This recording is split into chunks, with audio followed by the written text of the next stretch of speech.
কোন বর্তমানে এমন হাজারো আলেম আছে যারা দুনিয়া পাওয়ার জন্য ছুটছে, দুনিয়ার ক্ষমতা পাওয়ার জন্য মন্দিরে যাচ্ছে, কোরআন হাদিস সব ছেড়ে দিয়া কয়েকটা ভোট পাওয়ার লাগি ভিক্ষার তলি লইয়া মাঠে নামছে। আছে না নাই? ভিক্ষার তলি, ভিক্ষা। আল্লাহর কোরআনের দাওয়াত নিয়ে প্রত্যেকটা মানুষের ঘরে ঘরে যাওয়ার দরকার। আর তুমি ভোট ভিক্ষা মাগার জন্য মানুষের ঘরে ঘরে হাত পাতো, লজ্জা করা উচিত। তুমি আলেম নামের জালেম, আলেম হয়ে ভোট ভিক্ষা মাগো, লজ্জা করে? লজ্জা থাকা উচিত। আল্লাহর কোরআনের দাওয়াত পৌঁছে দিবা মানুষের দুয়ারে দুয়ারে, রাসূলের হাদিসের দাওয়াত পৌঁছে দিবা মানুষের দুয়ারে দুয়ারে। তুমি কোন যুক্তিতে হিন্দুদের পূজার সময় মন্দিরে যাও? মন্দিরে যাও কোন যুক্তিতে বলেন? এই কি আলেমের স্বভাব? এই কি আলেমের যুক্ত? আল্লাহ তাআলা বলেন আলেম দুই প্রকার, ইন্নামা ইয়াখশাল্লাহা মিন ইবাদিহিল উলামা। যারা আল্লাহকে ভয় করে কোরআনের পথে চলে, যারা আল্লাহকে ভয় করে আল্লাহর রাসূলের পথে চলে, তারাই হইল আলেম। নবী কি কারো কাছে কোনদিন ভোট মাগার জন্য, ক্ষমতা পাওয়ার জন্য কারো দুয়ারে গেছেন? কারো দুয়ারে গেছেন? তাহলে আপনি নবীর কি আদর্শবান আদর্শ হইলেন? অমুক তমুক হাজারো অমুক তমুক ঘুরাইয়া পেছাইয়া আপনি জায়েজ বানাইলেন। কোরআন হাদিসে যা নাই আপনি তা জায়েজ বানাই দিয়েছেন। এই নাজায়েজ কাজগুলোকে মানুষ জায়েজ বানাইয়া দেখাইতেছে। ফতোয়া দে জায়েজ, মনলে পরে কোন যে ফতোয়া। আল্লাহ ওয়ালা বুজুর্গ গোমালপুর নুরুদ্দিন কেমন ছিলেন? পটিয়া মাদ্রাসা মুমতাজ কেমন ছিলেন? হাজী আমদাদুল্লাহ মুহাজির মুক্তি রাহমাতুল্লাহ আলাইহি কেমন আল্লাহ ওয়ালা ছিলেন? আশরাফ আলী তানভী রাহমাতুল্লাহ আলাইহি কেমন আল্লাহ ওয়ালা বুজুর্গ ছিলেন? হাজী আমদাদুল্লাহ মুহাজির মুক্তি রাহমাতুল্লাহ আলাইহি কেমন বুজুর্গ ছিলেন? রশিদ আহমদ গাঙ্গুহি রাহমাতুল্লাহ আলাইহি কেমন বুজুর্গ ছিলেন? কোনদিন মানুষের দুয়ারে ভিক্ষার তুলি নিয়া ভোট মাগার জন্য যান নাই। জিহাদ করেছেন, যুদ্ধ করেছেন। এই উপমহাদেশের হাজারো আলেমকে ফাঁসির কাস্টে ঝুলানো হয়েছে। এই উপমহাদেশের হাজারো আলেম উলামা ইকরাম মুসলমানদেরকে আগুনে পুড়িয়ে ছারখার করা হচ্ছে, নদীতে ভাসিয়ে দেওয়া হচ্ছে। তারপরেও বাতিলের সাথে কোনদিন আপোষ করেন নাই, মাথা নত করেন নাই। তারাই হচ্ছেন প্রকৃত আলেম। তাদের উত্তর শুনি আলেমদার হয়ে দাবিদার করে আজকে কেন গণতন্ত্রের প্রক্রিয়ায় মানুষদের কাছে ভিক্ষার তুলি নিয়ে ক্ষমতা পাওয়ার জন্য নামছেন কেন? কারণটা কি?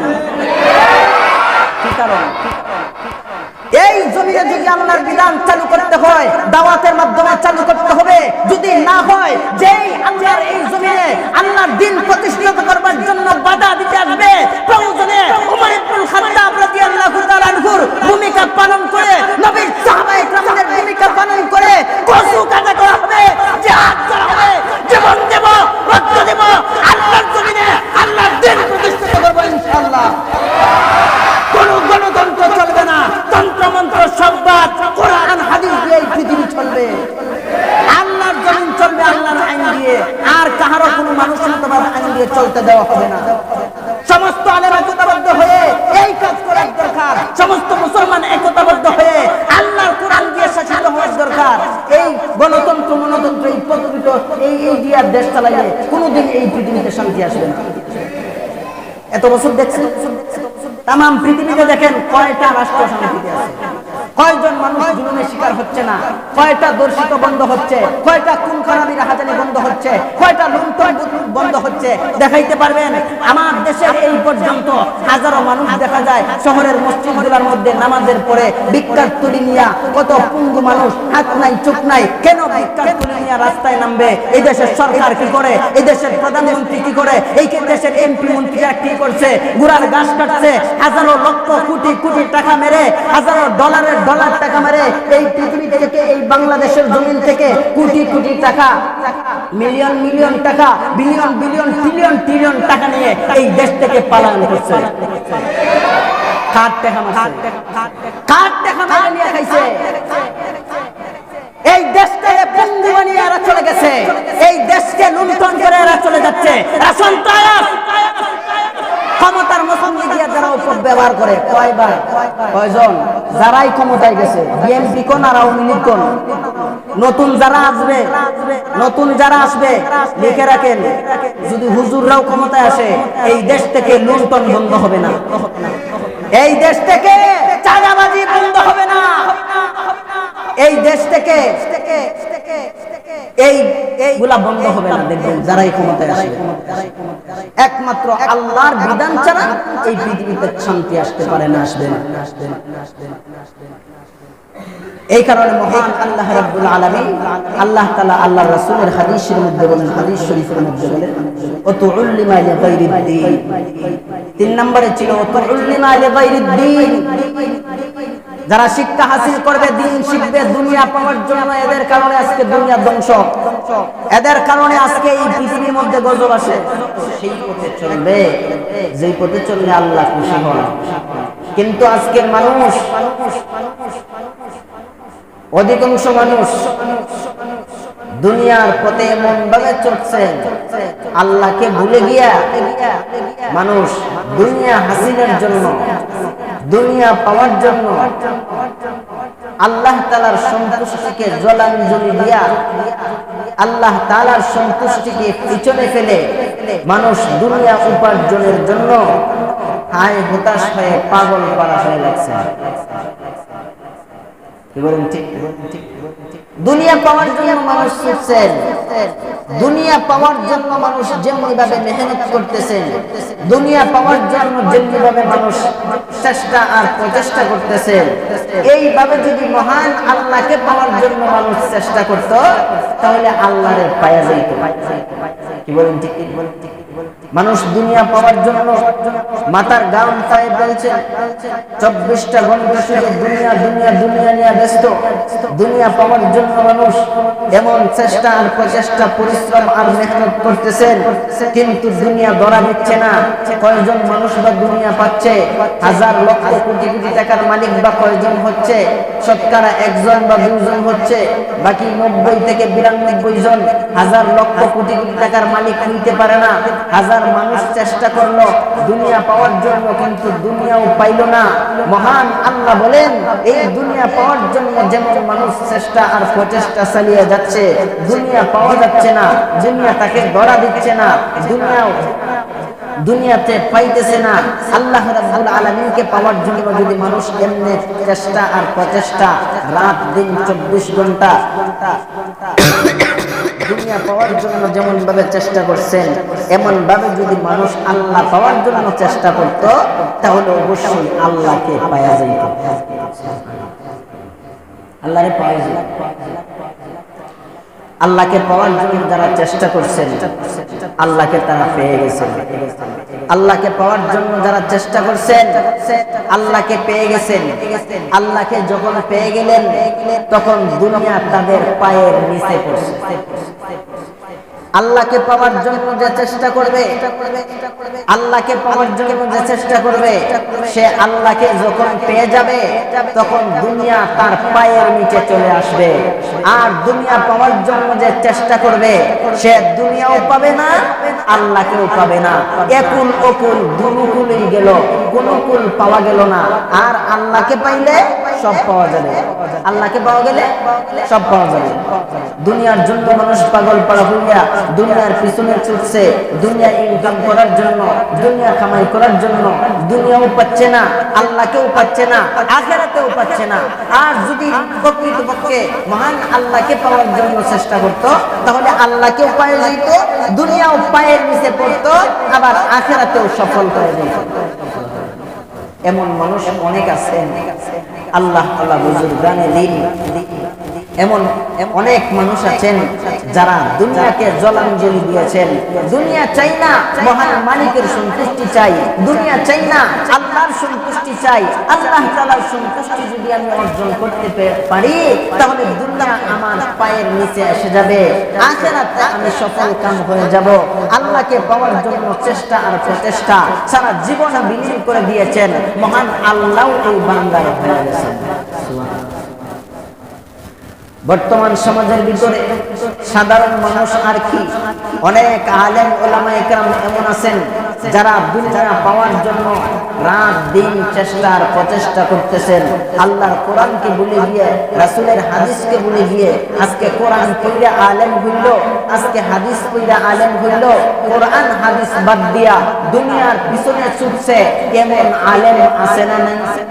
কম না বেশি? বেশি বেশি বেশি আলেম কোরআন পড়লো, হাদিস পড়লো, সবকিছু জানলো বুঝলো, এরপরেও দুনিয়ার পিছনে ছুটছে। আল্লাহর কসম, দুনিয়ার পিছনে ছুটলে যত বড় আলেম হোক না কেন দুনিয়াও পাবে না, আল্লাহকেও পাবে না, দুনিয়াও বিফল, আখিরাতেও বিফল। কিন্তু আজকে তো মানুষ পাগল পাড়া হয়ে ছুটছে দুনিয়া পাওয়ার জন্য। যারা আল্লাহ পাওয়ার জন্য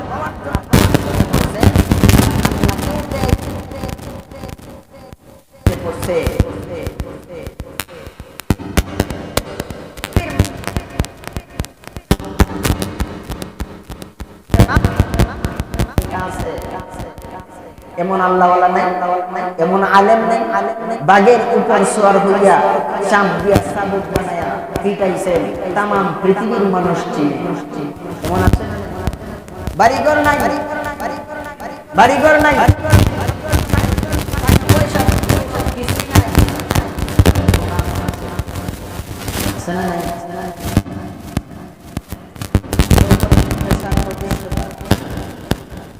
আল্লামা কাসেম নানতুবি রহমাতুল্লাহ আলাইহি দেওবন্দ মাদ্রাসার প্রতিষ্ঠাতা।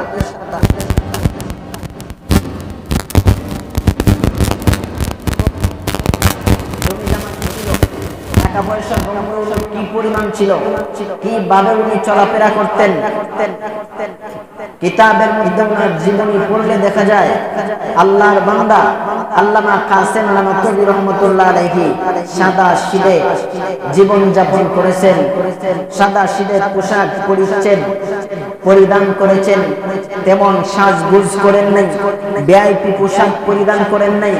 কিন্তু এই কাসেম নানতুবি রহমাতুল্লাহ আলাইহিকে ওলামা ইকরামের কাছে সবচেয়ে বেশি পরিচিত। দেওবন্দ মাদ্রাসার কথা এমন কোন মানুষ না জানে? তামাম পৃথিবীর মানুষ জানে দেওবন্দ মাদ্রাসার কথা। সমস্ত মুসলমান জানে যে দেওবন্দ মাদ্রাসা একটা দ্বীনি শিক্ষা বিদ্যাপীঠ, সবচেয়ে পরিচিত একটা প্রতিষ্ঠান দেওবন্দ মাদ্রাসা। এটা সবাই চিনে না? এই প্রতিষ্ঠাটা যিনি করেছেন তিনি হলেন আল্লামা কাসেম নানতুবি রহমাতুল্লাহ আলাইহি। এত বড় একটা প্রতিষ্ঠান প্রতিষ্ঠিত করেছেন, পরিচালিত করেছেন। এই মাদ্রাসার প্রতিষ্ঠাতা আল্লামা কাসেম নানতুবি রহমাতুল্লাহ আলাইহিকে তামাম পৃথিবীর মানুষ তদানীন্তন সময় চিনত। এখন যেমন মানুষ সবচেয়ে পরিচিত মুখ আমেরিকার প্রেসিডেন্ট বুশরে চিনে, ঠিক তেমনি ভাবে আল্লাহর বান্দারে আল্লাহর বান্দা, আল্লাহর ওলি হিসাবে তামাম পৃথিবীর মানুষ তদানীন্তন সময় চিনত আল্লামা কাসেম নানতুবি রহমাতুল্লাহ আলাইহিকে। আল্লামা কাসেম নানতুবি রহমাতুল্লাহ আলাইহি তেমন দেশের কোনো প্রেসিডেন্ট ছিলেন না, প্রধানমন্ত্রী ছিলেন না। না প্রধানমন্ত্রী ছিলেন, দেশের প্রেসিডেন্ট ছিলেন, কোন ক্ষমতাসীন ছিলেন না। একজন আল্লাহ ওয়ালা বুজুর্গ মানুষ ছিলেন, একজন আলেম ছিলেন, দুনিয়ামুখী আলেম না। দুনিয়ার লোভে পড়ে চাকরির পিছে দৌড়াইছেন না, বরং আল্লাহ পাওয়ার জন্য দৌড়াইছেন। আল্লাহ তাআলা কি পরিমাণ সাহায্য সহযোগিতা করেছেন। আল্লামা কাসেম নানতুবি রহমাতুল্লাহ আলাইহি তেমন সাজুগুজু করতেন না, সাধারণ পোশাক পরিধান করতেন, সাধারণ পোশাক পরতেন। মানুষ দেখলে কোনদিন ওনাকে দেখে নাই এমন একজন নতুন মানুষ যদি ওনাকে দেখে তাহলে মনে করতে যেন সাধারণ একজন মানুষ, হুজুরও মনে করতো না, আলেমেও মনে করতো না, এমন পোশাক পরিধান করতেন। সাধারণ মানুষ মনে করত, মানুষ প্রথম দেখলে হুজুরকে মনে করত যে এই হুজুর নেই। তামাম জাহানের মানুষ চিনে এক নামে কাসেম নানতুবি রহমাতুল্লাহ আলাইহিকে। যে নামে মানুষে কোনোদিন একসাথে দেখে নাই সে বলতেও পারবে না কোনোদিন কাসেম নানতুবি রহমাতুল্লাহ আলাইহি। কি পরিমাণ নিজেকে আল্লাহ তাআলার জন্য সঁপে দিয়েছেন। আমরা তো একটু কিছু হলেই বাপসাপ তেমন বোঝা যায়, মনে হয় যেন আলাদিনের সিরাজ পেয়েছি। এমন অবস্থায় সাজুগুজু করে পোশাক পরিচ্ছদ করে মনে হয় সে কোটি কোটির সন্তান। এমন মানুষ আছে। বাবা সারাদিন কাজ করে খায়, মাথার গাম ফায়ে ফেলে, আর তার অবস্থা দেখলে, চলাফেরা দেখলে মনে হয় যেন তার বাবা শিল্পপতি। এমন পোলাপাই নাই? আল্লামা কাসেম নানুতুবি রাহমাতুল্লাহ আলাইহি বলেন, কেমন মানুষ আল্লামা কাসেম নানুতুবি রাহমাতুল্লাহ আলাইহি, এত বড় একজন মানুষ, আল্লাহ ওয়ালা বুজুর্গ মানুষ। উনি সদরঘাটে গিয়ে বসে থাকতেন। কেন বসে থাকতেন? মাদ্রাসার ছাত্ররা সাধারণত লেখাপড়া করে কারা? গরিব ঘরের সন্তানেরা বেশি লেখাপড়া করে মাদ্রাসায়। আর যারা লাখপতি, কোটিপতি, বড় লোক, টাকার দিক দিয়া সম্পদ আছে, তারা মাদ্রাসায় বেশি।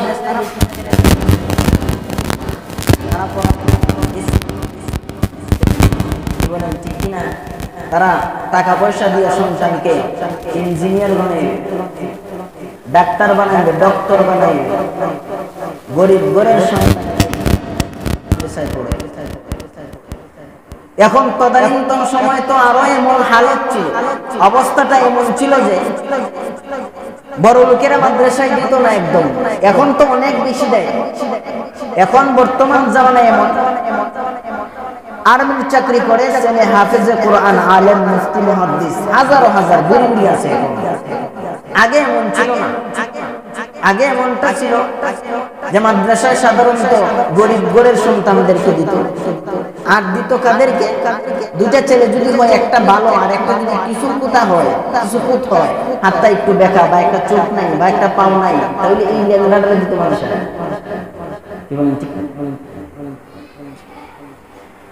আল্লামা কাসেম নানুতুবি রাহমাতুল্লাহ আলাইহি সদরঘাটে গিয়ে বসে থাকতেন।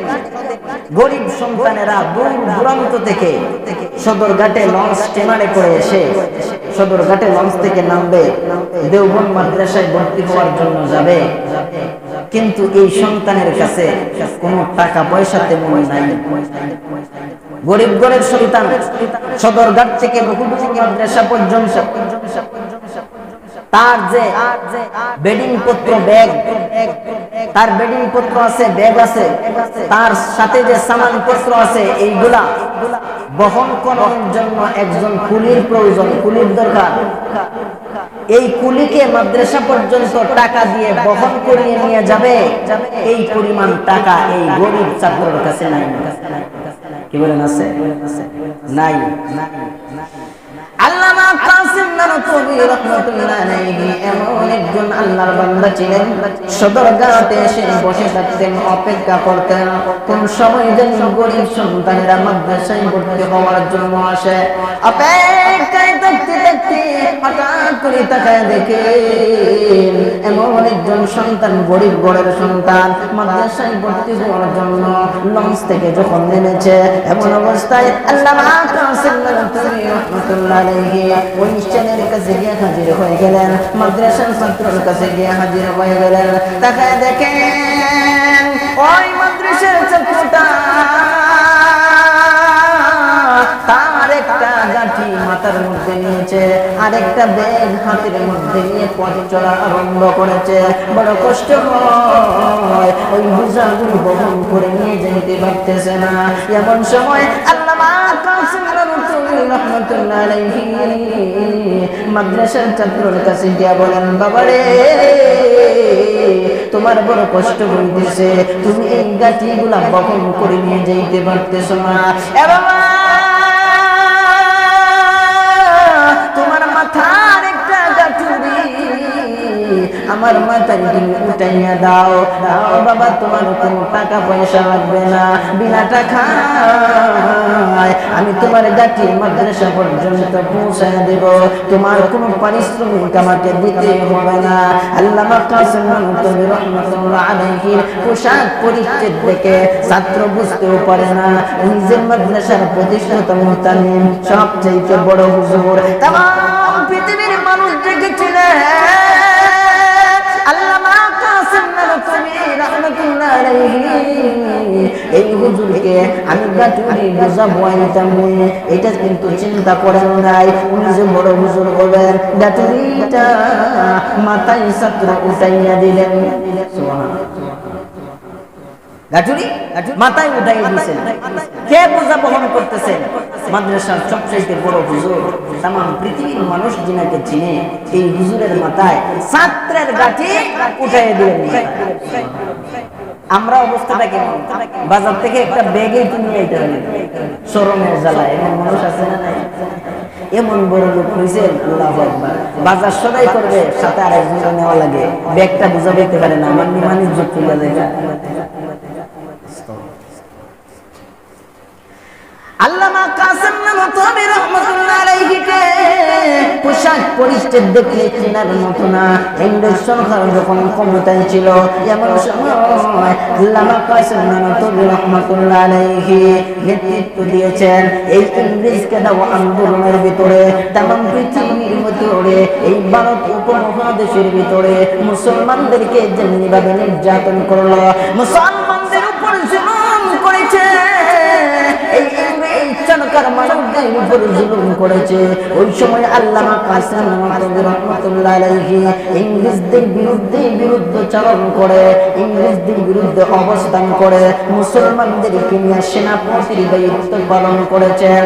আল্লামা কাসেম নানতবী রহমাতুল্লাহ আলাইহিকে গ্রেফতার করার জন্য এই ইংরেজ সরকার তার গোয়েন্দা সংস্থা গোয়েন্দা বাহিনীকে পাঠাইলো, যাও তোমরা কাসেম নানতবীকে যেটাই পাইবা সেটাই গিয়ে গ্রেফতার করে নিয়ে আসবা। আল্লামা কাসেম নানতবী রহমাতুল্লাহ আলাইহিকে গ্রেফতার করার জন্য ইংরেজ বাহিনী যখন তালাশ করতে আরম্ভ করলো, দেওবন্দ মাদ্রাসা তামাম মাদ্রাসা তালাশ করেও কাসেম নানতবী রহমাতুল্লাহ আলাইহিকে পাওয়া গেল না। এবার দেওবন্দ মাদ্রাসার মসজিদের মধ্যে তাকে দেখে মসজিদের বারিন্দার মধ্যে সাদা সিধা পোশাক পরিহিত অবস্থায় একজন আলেম দেখা যায়, একজন মৌলবী দেখা যায়। ওই মসজিদের সামনে গিয়া গোয়েন্দা বাহিনী ডাক দিয়ে বলতেছে, আল্লামা কাসেম নানতবীকে কি আপনি দেখেছেন? এই কাসেম নানতবী কোথায় আছেন বলেন তো দেখি। যার কাছে বলেছে উনি করেন আল্লামা কাসেম নানতবী। যদি পোশাক দিকটা চিনে লাইতো তাহলে তো গ্রেফতার এই সময় করি নাই। কাসেম নানতবী রহমাতুল্লাহ আলাইহিকে জিজ্ঞাসা করে, যে মৌলবী কাসেম নানতবী কোথায় আছে আমাদেরকে বলো, জানো কি? কাসেম নানতবী মনে মনে চিন্তা করলেন, হাই রে, আমারই তো গ্রেফতার করে আসছে, ওরা তো আমারে চিনে না। কাসেম নানতবী রহমাতুল্লাহ আলাইহি যে জায়গাতে দাঁড়ায় ছিলেন ওই জায়গা থেকে সরে গিয়ে বলতেছেন, একটু আগে কাসেম নানতবী এখানে ছিল, এখন কোথায় আছে খুঁজে দেখা। আল্লাহ তাআলা কি সমঝ দান করেছেন? মিথ্যা কথা বলছেন? যদি বলেন আমি কাসেম তাইলে ধরা পড়ে যাবেন, যদি বলেন আমি জানি না তাইলে মিথ্যা কথা হবে। উনি এই জায়গা থেকে সরে গিয়ে বলছেন, একটু আগে এখানে ছিলেন, এখন আপনারা খুঁজে দেখেন। কাসেম নানতবী রহমাতুল্লাহ আলাইহি পোশাক আশাক দেখে চিনার কোনো উপায় ছিল না উনি যে এই উপমহাদেশের বিখ্যাত একজন আলেম, তামাম পৃথিবীর মানুষ যাকে চিনে, ওই কাসেম নানতবী রহমাতুল্লাহ আলাইহি চিনার মতো কোনো উপায় ছিল না। মাদ্রাসার ছাত্র, গাটি মাদ্রাসা মাথার মধ্যে দিয়ে হুজুর আগে আগে হাঁটেন, মাদ্রাসার ছাত্র পিছনে পিছনে হাঁটে। মাদ্রাসায় যাওয়ার আগ মুহূর্তে ডাক দিয়ে বলতেছেন যে, ছাত্র তুমি তোমার গাটি নিয়ে যাও, ওই যে দেখা যায় সামনে মাদ্রাসা, ওইখানে আমি যেতে পারবো না, তুমি তোমার গাটি একটু কষ্ট করে বহন করে নিয়ে যাও। সুবহানাল্লাহি ওয়া বিহামদিহি। কেমন ছিল অবস্থা? মাদ্রাসার একজন প্রতিষ্ঠিত মুহতামিম, तमाम পৃথিবীর মানুষ যাকে চিনে, উপমহাদেশের বিখ্যাত একজন আলেম আল্লামা কাসেম নানতবী রহমাতুল্লাহ আলাইহি মাদ্রাসার ছাত্রর গাটি বুঝাও সামানা বুঝা হইতেছে। এমন একদিন আর দুই দিন না, কেউ কেউ বলেছেন কয়েকশো ছাত্রের গাটি বুঝাবো মাদ্রাসায়। ছাত্র চিনছে না, যখন ক্লাসও যায় দেখে বাবারে হুজুরের মাথা দিয়ে গাঁটি মেজে পড়েছে। আর আমাদের অবস্থাটা কেমন? দুনিয়া পাওয়ার জন্য কাজ করছেন, দুনিয়া পাওয়ার জন্য এগুলো করছেন, দুনিয়াকে জ্বলানো জ্বলিয়ে দিয়েছেন, আখিরাত কামাই করছেন, আল্লাহ পাওয়ার জন্য চেষ্টা করছেন। যে আল্লাহকে পেয়ে গেছে তামাম পৃথিবী তার পায়ের নিচে বসে। আর দুনিয়া পাওয়ার জন্য যে চেষ্টা করবে, দুনিয়াও পাবে না, আল্লাহকেও পাবে না, আখিরাতেও ধ্বংস। আখিরাত পাওয়ার জন্য, আল্লাহ পাওয়ার জন্য চেষ্টা করছেন। গহরপুরি নুরউদ্দিন হুজুর, অনেকে আপনারা চিনেন, মুরব্বীরা যারা আছেন এই এলাকায় আসছেন, আপনাদের এলাকায় আসছেন। গহরপুরি নুরউদ্দিন হুজুর খুব আল্লাহ ওয়ালা বুজুর্গ মানুষ ছিলেন। আল্লাহ পায়ে গেছেন, তামাম পৃথিবী পায়ের নিচে বসে হাজার মাদ্রাসা প্রতিষ্ঠিত করছেন। টাকা কই পাইছেন? এত মাদ্রাসা করছেন, টাকা কই পাইছেন? আপনাদের এই গ্রামের শরীফুজ্জামান জিহাদি চিনেন না সবাই? উনি মাদ্রাসা করছেন, কয়েক বিঘা জমি গহরপুরি নুরউদ্দিন হুজুর নিজের টাকায় দিয়ে কিনে মাদ্রাসা করেছেন। খালি এক জায়গায়, অনেক জায়গায় আল্লাহ ওয়ালারা কারামতি দেখাইছেন। অনেক কারামতি ছিল, আউলিয়া একরামের কারামতি সত্য, নবীগণের ছিল মুজিজা, আর আল্লাহ ওয়ালাদের ছিল কারামতি। অনেক কারামতি দেখাইছেন। গহরপুরি নুরউদ্দিন হুজুরের অনেক কারামতি ছিল। আমি কলমাকান্দায় এক মসজিদে ছিলাম, তখন কলমাকান্দার মানুষে বলতো, আপনারা না সিলেট বাড়ি? কিন্তু নেত্রকোনা বলছে ময়মনসিংহ, আপনারা সুনামগঞ্জ বাড়ি, সুনামগঞ্জ জেলা সিলেট। আপনাদের সিলেটের একজন হুজুর ছিল গহরপুরি নুরউদ্দিন, বলে আমাদের কলমাকান্দা মাঠে একবার আসছিলেন হুজুর, ওয়াজে দাওয়াত দিয়েছেন, হুজুর গেলেন। তখন দিনটা ছিল এমন খুব বেবলা। হুজুর যখন স্টেজে উঠছেন তখন এমন বৃষ্টি আর বাতাস, তুফান শুরু হয়েছে। হুজুর সিলেটি ভাষায় কথা বলতেন, ও বা বক্কা যায় না, বা বক্কা বক্কা বা ভয় পায় না, বা আল্লাহ হেফাজত করবে। সিলেটি মাত মাত্তাই তোলা কইতেছেন, ও সবাই বক্কা কেন যায় না, বা বক্কা আল্লাহ হেফাজত করবেন। আমরা আল্লাহর নিয়ে আসছেন, আল্লাহ আমাদেরকে এখানে নিয়ে আসছেন, আল্লাহ হেফাজত করবেন, বা তোমরা কোনো চিন্তা করো না, আল্লাহ হেফাজত করবেন। তো গরবুল সাহেব রহমাতুল্লাহ আলাইহি বলছেন যে আপনারা সবাই স্টেজের নিচে বসেন, আল্লাহ ওয়ালা বুজুর্গের নাম সবাই সবাই প্যান্ডেলের ভিতরে বসছে। তখন ওই মানুষ মুরব্বীরা বলতেছেন যে যখন হুজুর বয়ান শুরু করছেন, চতুর্দিকে তুফান আর বাতাস, এমন ভাবে বাতাস গাছের ডালপালা ভেঙে ফেলায়, এমন ভাবে বৃষ্টি শুরু হয়েছে, খুব মুষলধারে বৃষ্টি আর বাতাস বহমান ছিল, গাছের ডালপালা ভাঙতেছে, স্টেজের চতুর্দিকে বৃষ্টি হয়, প্যান্ডেলের ভিতরে একটা বৃষ্টির ফোঁটাও পড়ে নাই। তাদের মুখ থেকে আমি শুনলাম, শুনতে দেখছি না। তারা বলছেন হুজুর বিশ্বাস করেন এমন একজন আল্লাহ ওয়ালা বুজুর্গ মানুষ ছিলেন গহরপুরি নুরউদ্দিন হুজুর। আউলিয়া একরামের কারামতি। শুধু তাই না, আল্লাহ তাআলা তাদেরকে এমন জাতিকে, মাখলুককে এমন তাবেদার বানায় দেন যে তারা হাজারো মাইলের রাস্তা মুহূর্তের ভিতরে চলে যাইতে পারতেন। এই ক্ষমতা আল্লাহ দিয়ে দিয়েছেন, এই ক্ষমতা আল্লাহ তাআলা দিয়ে দিয়েছেন। এমন আল্লাহ ওয়ালা বুজুর্গ মানুষ যারা দুনিয়া পাওয়ার জন্য কাজ করছেন না আখিরাত পাওয়ার জন্য। দুনিয়া পাওয়ার জন্য না আল্লাহ পাওয়ার জন্য। আল্লাহ পাওয়ার জন্য এমন কাজগুলা করছেন, আমল করছেন, মারিফত হাসিল করছেন, বড় মেহনত করছেন, রাতের পর রাত ইবাদত বন্দি করছেন, না ঘুমায়া বড় কষ্ট করে। আল্লাহ তাআলা তাদের প্রিয় হয়ে গেছেন, আল্লাহর কাছে যাই চাইছেন আল্লাহ তাই দিয়ে দিয়েছেন। দুনিয়ার টাকা পয়সা ধন দৌলত তাদের উদ্দেশ্য না, আল্লাহরে পেয়ে গেছেন, আল্লাহ তাআলা দিয়ে দিয়েছেন। গহরপুরি হুজুর এমন ছিলেন, মানুষের কাছ থেকে কোনো টাকা নিতেন না, ঝাড়ফুঁক দিতেন, হুজুর বলছেন শতকরা 98 জন মানুষকে বিসমিল্লাহ কয়ে ফুদিছি, শতকরা 98 জন ভালো হয়ে গেছে। বয়ানটা এখনো পাবেন ইউটিউবে চার্জ দিলে। হুজুরে বলেন শতকরা 98 জন মানুষকে ফুদিছি, শতকরা 98 জন ভালো হয়ে গেছে। এক বেচারা দুনিয়ার সব ডাক্তার দেখা দিছে ক্যান্সারের রোগী, আর ভালো হইতো না। আমার কাছ থেকে একবার হুজুর বলছেন আমার কাছ থেকে একবার পানি ফোড়া নিছে, আমিও জানিও না কোন উদ্দেশ্যে সে পানি ফোড়া নিল। এক ওয়াজে গেছেন পানি ফোড়া দিছে, তো তখন এই বেচারা এই পানি খাইয়া রোগ ভালো হয়ে গেছে, বেচারা বিদেশ চলে গেছে। ওইখান থেকে চিঠির মাধ্যমে হুজুরকে লেখছে, হুজুর আপনার পানি ফোড়া খাইয়া আমার ক্যান্সার রোগ ভালো হয়ে গেছে, আমি বিদেশ আছি, আপনার মাদ্রাসায় 1 লাখ টাকা দিলাম। এখন এর 1 লাখ টাকা নেই। হুজুর 2007 সালে ইন্তেকাল করছেন, 2006 এর লাস্টে 7 দিকে, 7 সালে ইন্তেকাল করছেন। এর আরো কত আগের বয়ান, তখন 1 লাখ টাকা এখন কোটি টাকার সমান। তখন 1 লাখ টাকা কোটি টাকার সমান। হুজুর বলছেন এক ফুয়ে মাদ্রাসার জন্য 1 লাখ টাকা পাইলাম। আমি কি ফুদিছি নি উদ্দেশ্যে? হুজুর 1 টাকা কারো কাছ থেকে নিতেন না। আরে মাদ্রাসার শিক্ষকদেরকে বেতন দেওয়ার জন্য মাস শেষ হয়ে গেছে, শিক্ষকেরা বেতনের আবদার জানাইছে, হুজুর বলছে সবাই নামাজ পড়ো।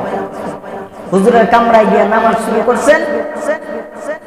নামাজ শেষে নাজিরা সারিয়াতকে ডাক দিয়েছেন, আপনার কত টাকার দরকার, আপনাদের শিক্ষক স্টাফের বেতন কত আসছে? যে হুজুর এত আসছে। যায় নামাজ তুলা দিয়েছেন, বিসমিল্লাহ কইরা নেও, যত বেতন এত নিয়ে যাও, আর বাকিটা রেখে যাও। সব নিয়ে গেছেন, যায় নামাজ তুলছেন, 1 টাকাও নেই। টাকা কইতে কে দিয়েছেন? টাকা আল্লাহ তাআলা দিয়েছেন। এটা আল্লাহ ওয়ালা বুজুর্গদের কারামত। আল্লাহ পাওয়ার জন্য কাজ করছেন, আল্লাহ তাআলাকে পাওয়ার জন্য কাজ করছেন। পটিয়া মাদ্রাসার মুহতামিম হুজুর, যিনি প্রতিষ্ঠাতা করেছেন পটিয়া মাদ্রাসা, আল্লামা মুফতি আজিজুল হক রাহমাতুল্লাহ আলাইহি, বড় আল্লাহ ওয়ালা বুজুর্গ মানুষ ছিলেন। হুজুর প্রত্যেক সপ্তাহে শুক্রবার রাত্রে, অর্থাৎ বৃহস্পতিবার দিন গিয়া রাত্রে, শুক্রবার রাত্রে কোথায় যেন চলে যাইতেন। কয়েক বছর পর্যন্ত মাদ্রাসার কর্তৃপক্ষ, কমিটি, আরো যারা আছে সবাই তালাশ করে দেখে হুজুর কই যান কেউ জানে না। খোঁজখবর নিয়ে দেখে বাড়িতেও যান না, কোনো আত্মীয় স্বজনের বাড়িতেও না, কোথাও না, হুজুর যান কই? মাদ্রাসার ছাত্র হুজুরের খাদেম, যে হুজুরের বাটটা খাওয়ায়, পানি আগায় দেয়, এমন একজন খাদেম হুজুরের সাথে 24 ঘন্টা থাকে, হুজুরের কাছে লেখাপড়া করে, লেখাপড়া শিখে, এমন একজন ছাত্রকে বলছেন যে মাদ্রাসার কর্তৃপক্ষ বলছেন যে হুজুর সপ্তাহে শুক্রবারে রাত্রিতে কই যায়, তুমি একটু খোঁজ খবর নিয়ে দেখবাই হুজুর কই যায় আর আমাদেরকে জানাইবাই। ছাত্র খুব চেষ্টায় আছে যে হুজুর কই যায় জানার জন্য।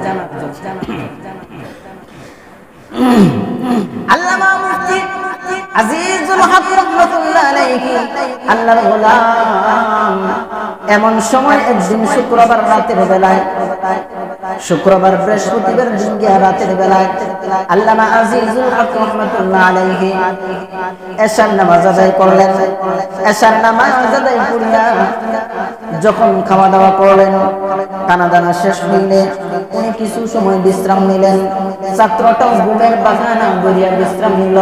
তাকায় তাকায় দেখে হুজুর কি করেন না করেন, হুজুর কি করেন না করেন, সে তাকায় তাকায় দেখে ঘুমের বাহানা করলো, ঘুমাইল না।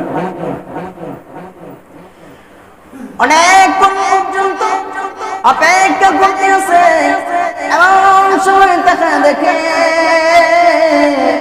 আল্লামা মুফতি আজিজুল হক রাহমাতুল্লাহ আলাইহি হুজুর বিছানা থেকে ঘুম থেকে জাগ্রত হয়ে গেলেন। ঘুম থেকে জাগ্রত হয়ে পাত্র থেকে পানি নিয়ে উনি ওযু বানাইলেন। ওযু বানাইয়া 2 রাকাত নামাজ আদায় করলেন। 2 রাকাত নামাজ আদায় করিয়া হুজুর এবার আস্তে আস্তে করে দরজা খুলে রুমের বাইরে চলে গেলেন। ছাত্রটাও এবার ঘুম থেকে জাগ্রত হইল, দেখে হুজুর বাহিরের দিকে মাদ্রাসার মাঠের দিকে হাঁটতে আসেন।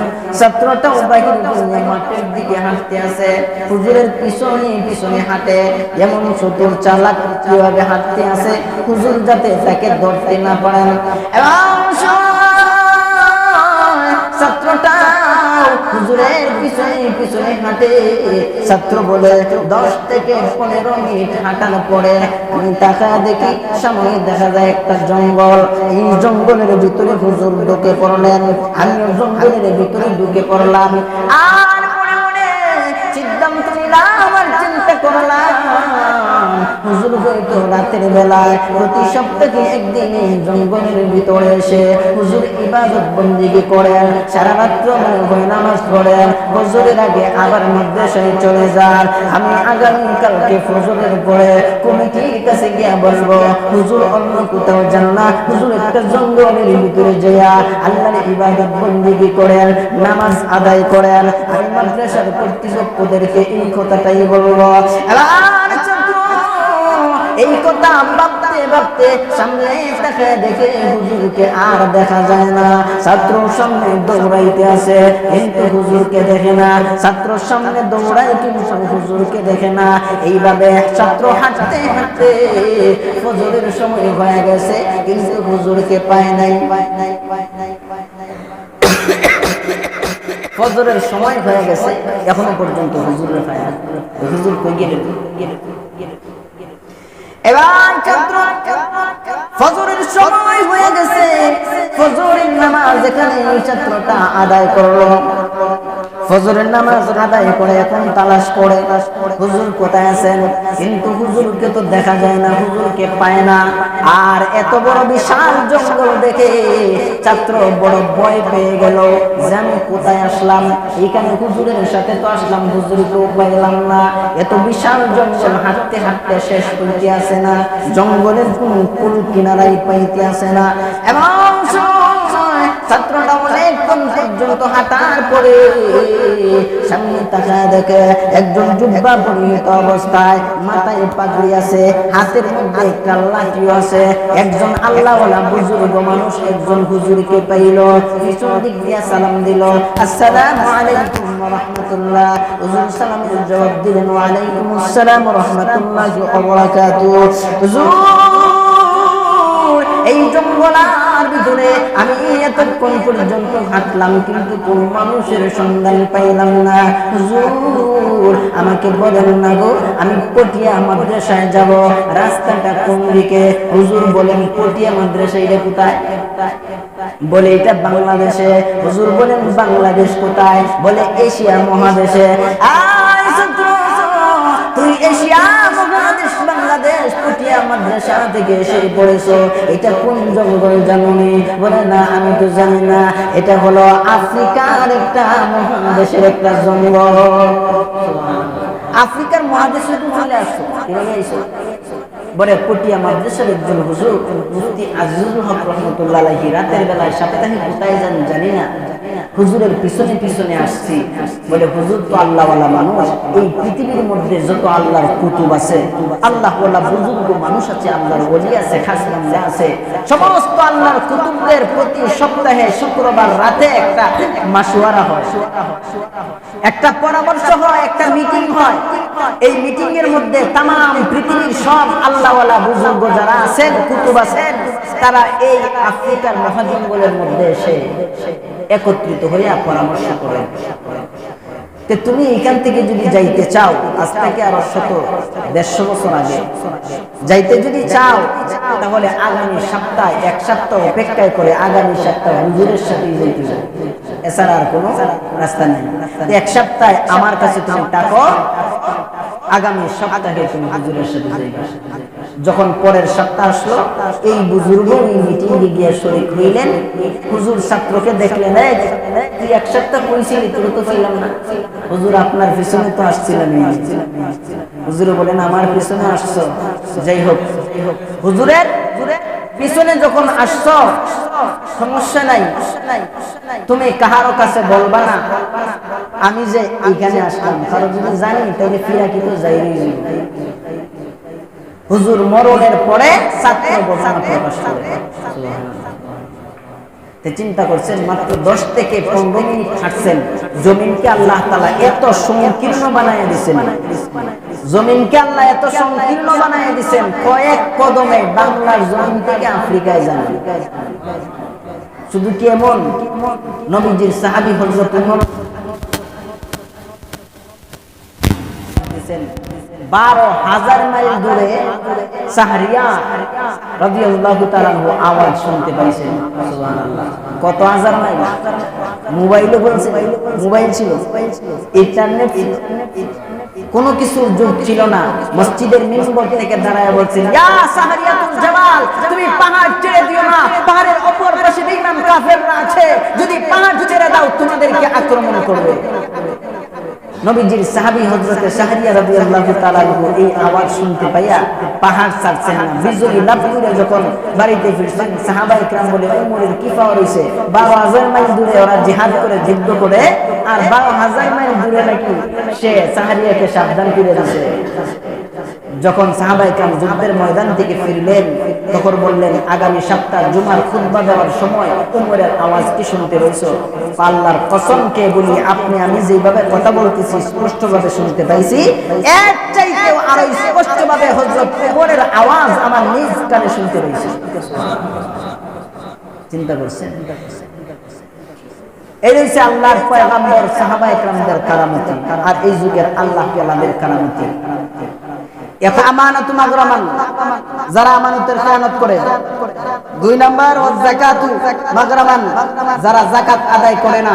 3 নম্বরে উতুল্লি মানি গায়রিদ দ্বীন, যারা দিন হাসিল করে দুনিয়া পাওয়ার জন্য, যারা দিন হাসিল করার পরেও দুনিয়া হাসিল করার চেষ্টা করে, দুনিয়ার ক্ষমতা, দুনিয়ার লোভ লালসা, দুনিয়ার টাকা পয়সা, দুনিয়ার সবকিছু পাওয়ার জন্য আলেম হয়েও যারা চেষ্টায় নামছে, আল্লাহ পাওয়ার জন্য না, আখিরাত পাওয়ার জন্য না, দুনিয়া পাওয়ার জন্য, আজকে এদের কারণে এই পৃথিবীতে বসে বসে। আলোচনা কয়টা গেল? তিনটা গেল। আল্লাহ রাসূল বলেন 15টা কারণে এই পৃথিবীতে গজব আসে। 15টার মধ্যে 3টার আলোচনা গেল। ইনশাআল্লাহ চলবে না? চলবে না? কি বলেন, আলোচনা চলবে না? চলবে না? ধারাবাহিক চলবে ইনশাআল্লাহ। আল্লাহ তাআলা যাতে আমাদেরকে এই দিন হাসিল যাতে করি দিনের জন্য, দিন হাসিল যাতে করি আল্লাহ পাওয়ার জন্য, দিন হাসিল করি যাতে আখিরাত পাওয়ার জন্য।